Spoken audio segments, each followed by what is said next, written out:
বাংলাদেশের এই তরুণ বানালেন বিমান, উড়ালেন আকাশে। ৪ বছরের চেষ্টায় এই ইলেকট্রিশিয়ান নিজের তৈরি বিমান তার বহু দিনের স্বপ্ন বাস্তবায়ন করলেন।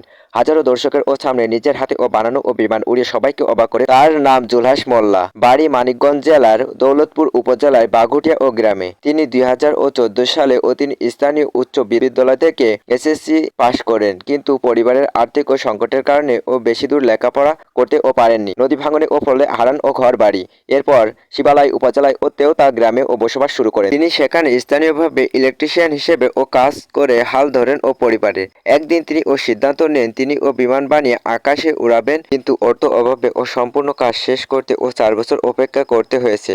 ১০০ কেজি ওজনে বিমানটি তৈরি করতে পাম্প ইঞ্জিন, অ্যালুমিনিয়াম ও এসএস পাইপ ব্যবহার করা হয়েছে। বিমানটির ইঞ্জিনে জ্বালানি হিসেবে ব্যবহার করা হয়েছে ডিজেল ও অকটেন। বিমানটি সর্বোচ্চ ৭০ কিলোমিটার গতিতে ঘন্টায় উড়তে পারে।